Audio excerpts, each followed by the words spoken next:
Good morning.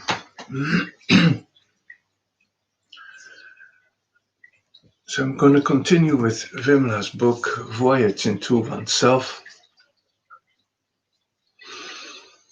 When we finished the second talk yesterday, there's a question underneath. And the question is, I heard that through your search, you studied the teachings of Jesus Christ. I wonder where you place him in a life of truth.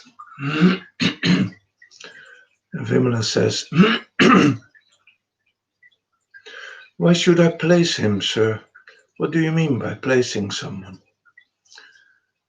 And the person says, I'm a follower of Jesus Christ. To me, he's the Son of God, and he's the way to freedom. I've looked into Buddhism, Hinduism, I've listened to the Maharishi and many others, and came to know that Jesus Christ as a new way in my life, who opened many doors who were closed to my personal self. This gave me a lot of humility, what you spoke about this afternoon. The awareness that in myself I was nothing. And I ask of you, if you have studied the teachings of Jesus Christ, and if you have, how do you place him? How do you place them, the teachings, in your personal life? So, was Jesus Christ just another guru?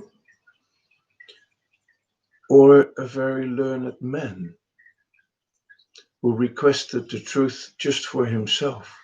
Or would you give him any credit as the Son of God? Vimala says, well, what is a Son of God? We will have to go into many words and many notions here. Yes, I did come across the teachings of Jesus Christ. He seems to be a person who has been ignored in the Christian world. He must have been a remarkable flower of human evolution. He must have been a person who lived directly,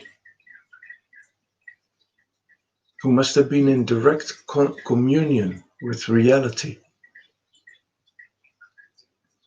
How can you or I utter the word God?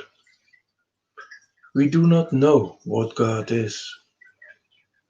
Man has tried to imprison God in names and forms. Men fight with each other for the descriptions and definitions. To me, God is the immensity of life. He's all forms and has no form at the same time. He is everything that is existing and nothing at the same time. The human language can work as far as the realm of duality goes. No human language can describe what God is. He is the unspeakable and the immeasurable. You cannot measure him with the yardstick of the mind. We cannot catch him in words. What does the Creator mean to us?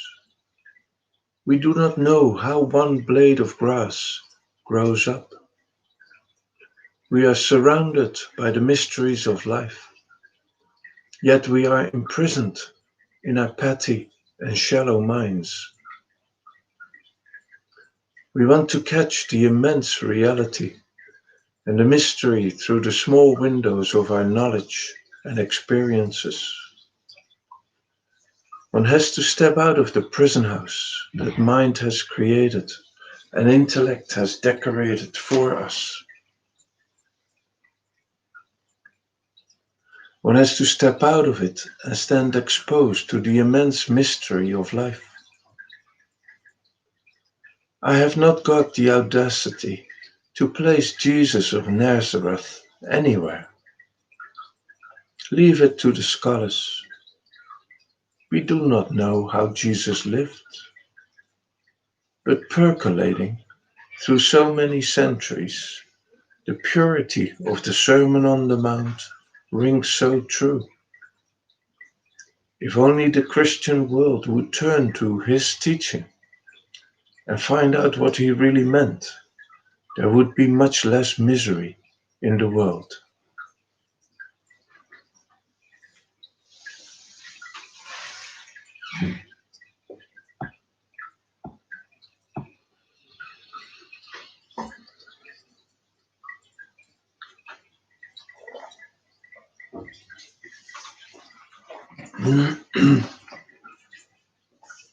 So the fourth talk, the 9th of October 1968, Redwood City, California. When I arrived here this evening, I was having a walk outside in the garden, looking at the colors of the evening sky and their reflection in the waters of the beautiful swimming pool. Listening to the full-throated notes of some birds, I was wondering, why is it that the company of nature, the company of birds, gives our hearts such joy? It does something to the whole of our being.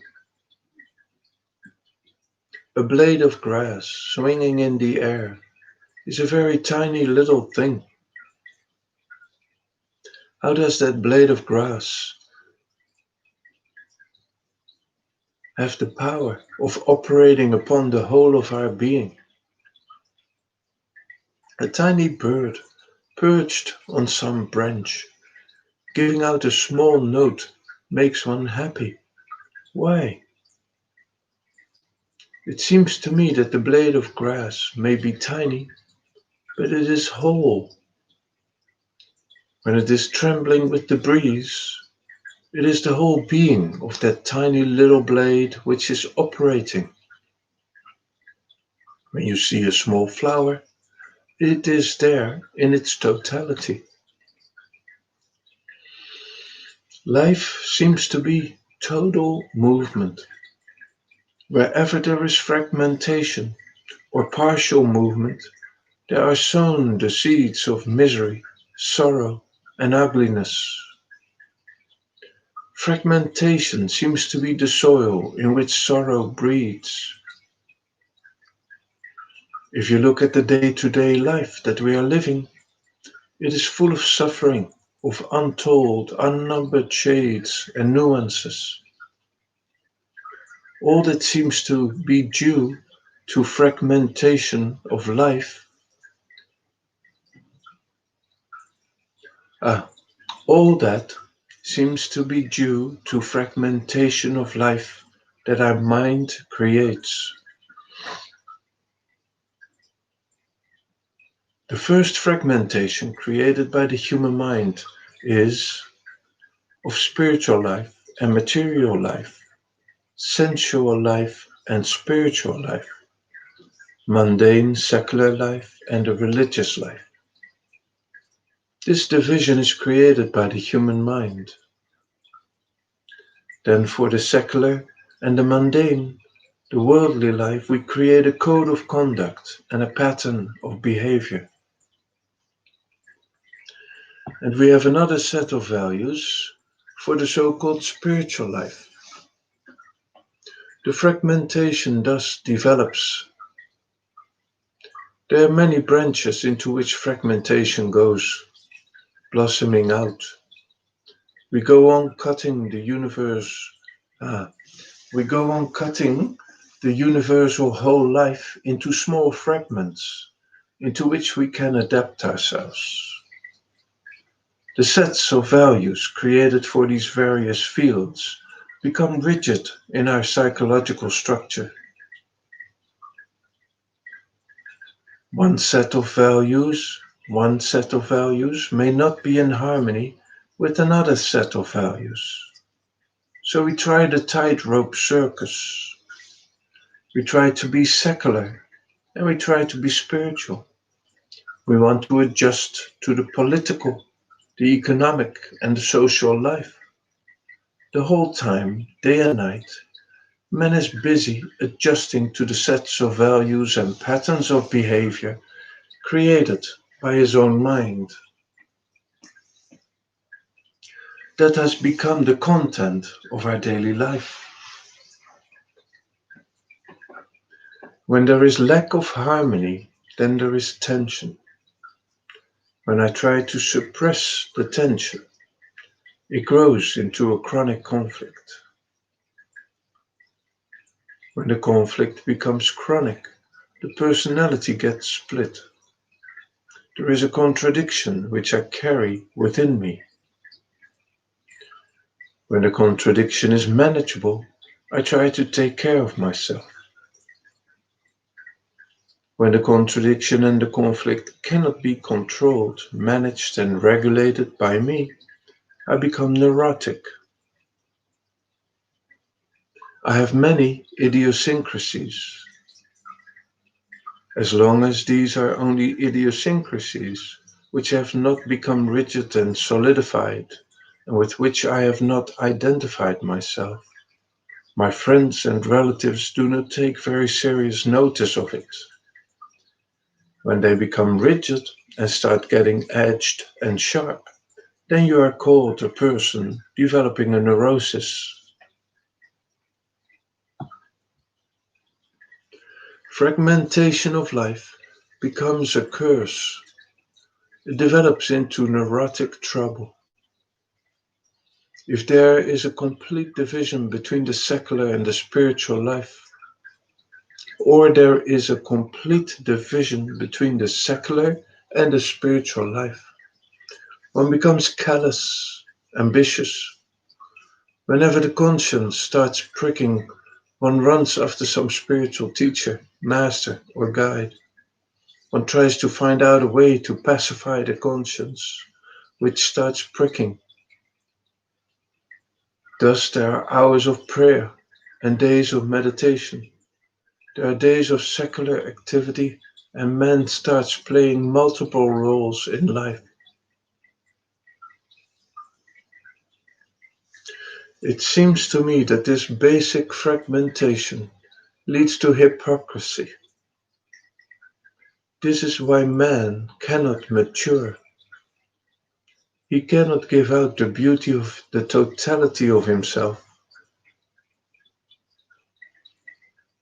A tiny bird or a tiny blade of grass or a beautiful flower by the wayside give out their total beauty. They give out the essence of their life. And somehow we, the human beings, are not emanating the essence of our being.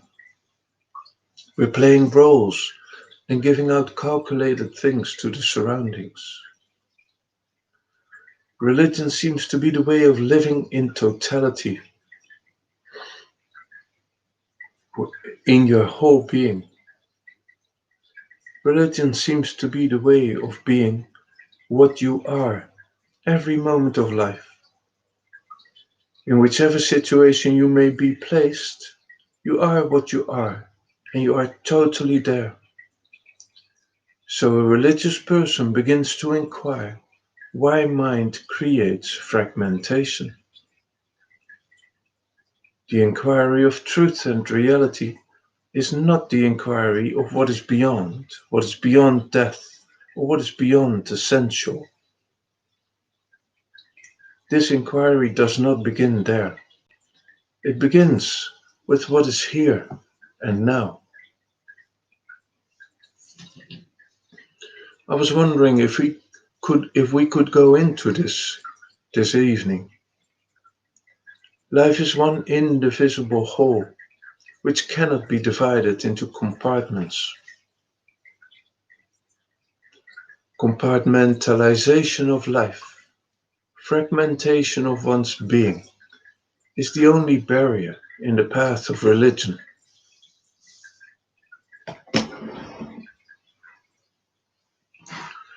Why does man have this division and fragmentation?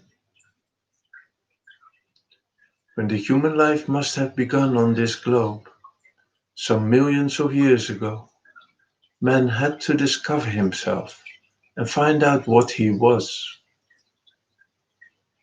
He was trying to discover the meanings of life around him. He was trying to understand himself. First, his contact must have been with his senses, and the senses coming into touch with the stone, the water, the air, the sun, the moon, the light, the darkness, the softness, and the hardness. He was coming in touch with reality through the senses. He thought that whatever the senses perceived was the total perception. So maybe in the beginning he was so much absorbed by the sensual world that some period of human history might have been taken up by the experiences received through the senses. Man might have tried to go through the experiences of pain and pleasure, joy and sorrow derived from this sensual contact. There is beauty in it when you feel the softness of the hardness of a thing. If you can really feel it, if you are there to really feel it. In affluent society, minds generally become culturally very poor. They lose contact with objects and things. They lose contact with the nature around them. They are taken up by money, physical comfort, the merciless economic competition, and by standards of social respectability. Perhaps man has no time even to look at the beauty of his own car. He has no time to touch, see, and feel the beauty of it. Things do not remain companions for most of us. There may be exceptions, but in an affluent society, things do not remain companions. They become things to be used by us. They become means of deriving pleasure and avoiding pain. They lose the respectability of companionship. But in the beginning, everything must have been a companion to man. And he must have been busy having the pleasure of taste, sound, vibrations of sound, and in the process of growing and maturing. A man has been endowed from the very beginning with the capacity of self-consciousness and intelligence. He could see that sensual pleasures were limited by the limited capacity of the senses themselves. You may enjoy a very delicate meat, a very delicious meal, but there is a limit to the quantity that you can eat. There's a limit to the flavors and tastes and spices that you can take in. You may go on repeating eating delicious meals day after day, but the day comes when the mind of an intelligent and sensitive person becomes satiated. Man is never willing to be bound by any frontiers. The quest of religion is the quest of transcending all manner of barriers. So from the sensual, man turns to the psychological, the pleasure that thought gives, the emotion that an idea can awaken, the joy or sorrow that the emotion can give, last much longer than the sensual pleasures. Man went after the capacity of thought, like a starving, hungry man running after food. All the sciences, physiology and philosophy and theology and social sciences came into existence. Art, sculpture, and literature came into existence. Man has been playing with this capacity for centuries bygone. There may have been periods of collective intoxication when new ideas were discovered and new avenues of emotional responses were found. Intoxication that metaphysics can evoke is something tremendous.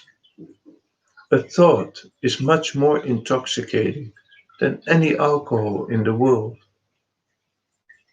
The effect of alcohol may need some hours to subside, but the intoxication of thoughts, ideas, and ideologies goes on for generations.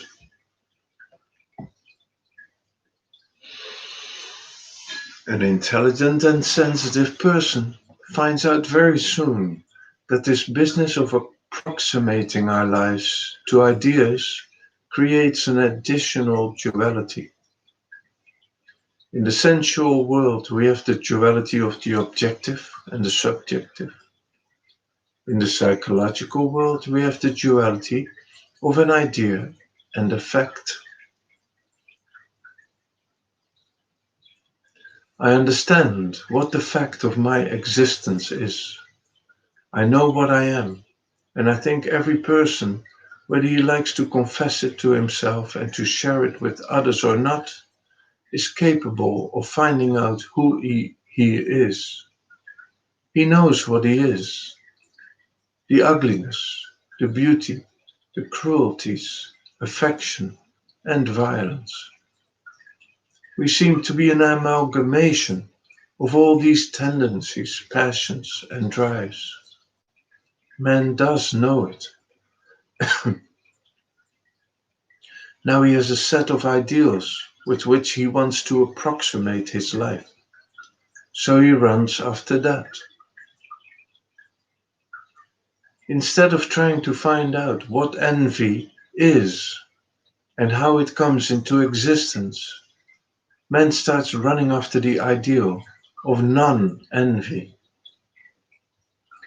In running after ideals, in trying to project them in the state of non-envy, there are two dangers.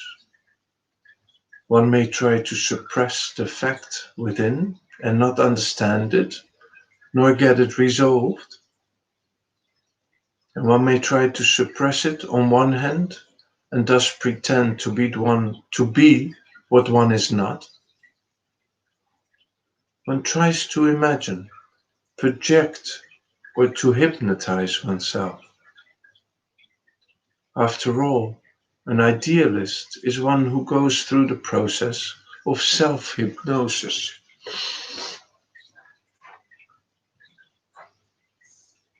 Thus, on one hand, there comes about the force of suppression, and on the other hand, the struggle to approximate our movements to our ideals brings about hypocrisy or self-hypnosis. We have come from the sensual to the psychological, but the duality, the tension and the conflict and the contradiction is still there. The contradiction becomes more acute in the psychological world because there is more scope for hypocrisy in the psychological realm than in the sensual realm. You cannot hide much in the sensual world. When you are hungry, you eat. You cannot suppress your appetite and pretend not to be hungry. But you may have lust simmering within your heart, and outwardly you may pretend to be completely free of it. There is more scope for hypocrisy in the psychological realm of ideas, thoughts, and emotions than in the realm of sensual pleasure. So we find more hypocrites and more neurotic persons in the so-called sphere of religion and spirituality than in the gross sensual materialist sphere. And then we ask ourselves, what next? If the world of thought and emotion also creates fragmentation, contradiction, and conflict, what am I to do? We are passing today through very dangerous decades of human life. And on the other hand, a very romantic period, also as man has exhausted all the avenues of intellectual and psychological realms. He has come to the end of it, and he wants to find out a new way of living in which he can live as a total human being, where he will not have to pretend anything, where he will be able to perceive directly and respond totally. That seems to be the quest today. We have taken now on our canvas nearly the growth of 2 million years in a very short time and in a very general way. We can't go into all the details. The study of human evolution in the East and in the West, a comparative study of all the races growing together and passing through the ages of sensuality and the centuries of psychological identification, is something very thrilling. Even in the political, economic, and sociological fields, man is tired of ideologies. Man is really getting bored with the talk of new ideas and new ideals. He wants transformation in the content of life. He does not want new ideals to be paraded on the shores of his consciousness. And after the invention of the electronic brains, where memory can be transferred even to machines, where machines can be taught not only repetitive but reproductive actions, where machines can be taught to speak, man wants to find out if there's anything creative left for him to do. Is he doomed to live with these machines, which have now taken over even the work of his memory? Is he going to live with them on the same level, or is he going to transcend that level? What is beyond the mind, the brain? Is there only a void and an emptiness? Is there only a speculating game, or is there any solid reality? I think the global human family has arrived at this point, and they want to find out.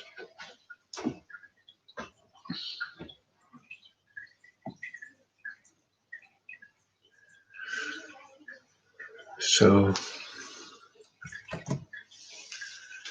I think to here for today. So I assume she's going to speak more about this uh, in the rest of her talk. So we have to wait till tomorrow to find out the answer to these questions. So I wish you a very good day. Bye for now.